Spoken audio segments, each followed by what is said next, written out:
Lukka Essuula 5. Lwali lumu Yesu bwe yali ayimiridde ku lubalama lw'ennyanja Genesaleeti, abantu bangi ne bajja nga basindikagana batuuke waali okuwulira ekigambo kya Katonda.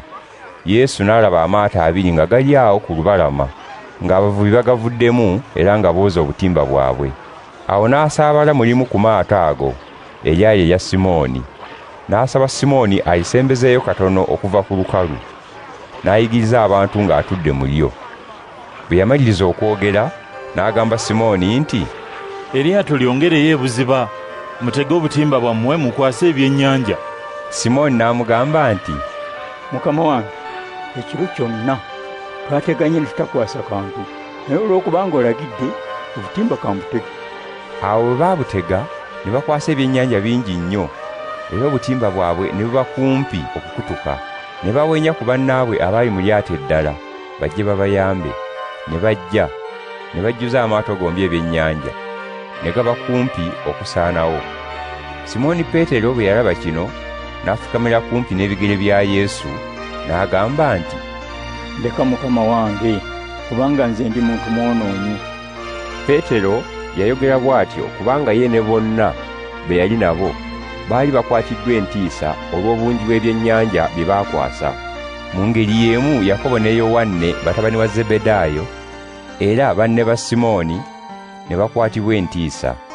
Awo Yesu n'agamba Simooni nti, "Totya, okuva kati ojja kuba muvubi w'abantu." Bwe baakomyawo amaato gaabwe ku lukalu, ne baleka byonna ne bagenda ne Yesu. Lwali lumu Yesu bwe yali mu kibuga ekimu, ne wajjawo omusajja ajjudde ebigenge. Bwe yalaba Yesu n'afukamira, n'amwegayirira nti, "Ssebo, singa oyagala oyinza okumponya."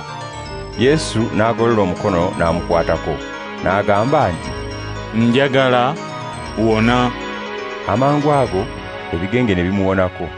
Yesu n'amugaana okubuulirako omuntu n'omu, wabula n'amulagira nti, "Genda weeyanjule ewa kabona, oweeyo ekirabo nga Musa bwe yalagira, balyoke bakakase nti owonye." Kyokka ettutumu lya Yesu ne lyeyongera bweyongeza okubuna, era abantu bangi nnyo ne bakuŋŋaananga okumuwuliriza, era n'okuwonyezebwa endwadde zaabwe. Wabula emirundi egimu Yesu yavangawo, n'alaga mu bifo ebitaliimu bantu, n'asinza Katonda.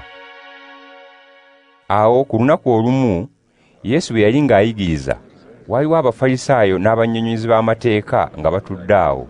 Baali bavudde mu byalo byonna eby'e Ggaliraaya n'eby'Ebuyudaaya era ne mu kibuga Yerusaalemi. Amaanyi ga Katonda gaali ne Yesu, ne gamusobozesa okuwonya abalwadde. Awo ne wajjawo abasajja abaaleeta omuntu akonvubye, baamuleetera ku katanda, ne bagezaako okumuyingiza n'okumuteeka awali Yesu. Olw'obungi bw'abantu ne balemwa okuzuula we bamuyisa okumuyingiza. Ne balinnya waggulu ku kasolya k'ennyumba, ne bakaseruukululako ekitundu, ne bamuyisa mu mwagaanyi ogwo ng'ali ku katanda, ne bamussa mu bantu wakati awali Yesu. Yesu bwe yalaba nga balina okukkiriza, n'agamba nti, "Mwana wange, ebibi byo mbikusonyiye." Awo abannyonnyozi b'amateeka n'Abafalisaayo ne batandika okwebuuzaganya nti, "Ono y'ani? Yeeyita Katonda? Gwe kale ani alina obuyinza okusonyiwa ebibi okujja ku Katonda yekka?" Yesu bwe yamanya ebirowoozo byabwe, n'abagamba nti, Mwebuuza ki mu mitima gyammwe? Ekisingako obwangu kye kiruwa, okugamba nti ebibi byo mbikusonyiye, oba nti yimirira otambule? Kaakano kambalage ti Omwana w'Omuntu alina obuyinza ku nsi okusonyiwa ebibi. Awo n'agamba akonvubye nti, "Yimirira, weetika akatandako, oddeyo ewammwe." Amangu ago omusajja n'ayimirira, bonna nga balaba, n'asitula akatanda kw'abadde agalamidde, n'addayo ewuwe ng'agulumiza Katonda. Bonna ne beewuunya, ne bagulumiza Katonda, era entiisa n'ebakwata, ne bagamba nti, "Olwaleero tulabye ebyewuunyisa." Ebyo bwe byaggwa, Yesu n'ava mu kifo ekyo, n'alaba omusolooza w'omusolo ayitibwa Leevi, ng'atudde we basolooleza omusolo. Yesu n'amugamba nti, "Jjangu oyitenga nange." Leevi n'asituka, n'aleka awo byonna, n'amugoberera. Era mu maka ge n'afumbira Yesu embaga nnene. abasolooza b'omusolo bangi nnyo era n'abantu abalala ne batuula ne bajja wamu nabo. Abafalisaayo n'abannyonnyozi b'amateeka ne beemulugunya nga bagamba abayigirizwa ba Yesu nti, lwaki muliira era ne munywera wamu n'abasolooza b'omusolo n'aboonoonyi? Yesu n'abaddamu nti, abalamu tebeetaaga musawo wabula abalwadde. Abalungi si be najja okuyita beenenye wabula aboonoonyi. Awo abantu abamu ne bagamba Yesu nti, abayigirizwa ba Yowaana basiiba emirundi mingi era ne beegayirira Katonda. N'abayigirizwa b'Abafalisaayo nabo bakola, naye ababo balya era banywa.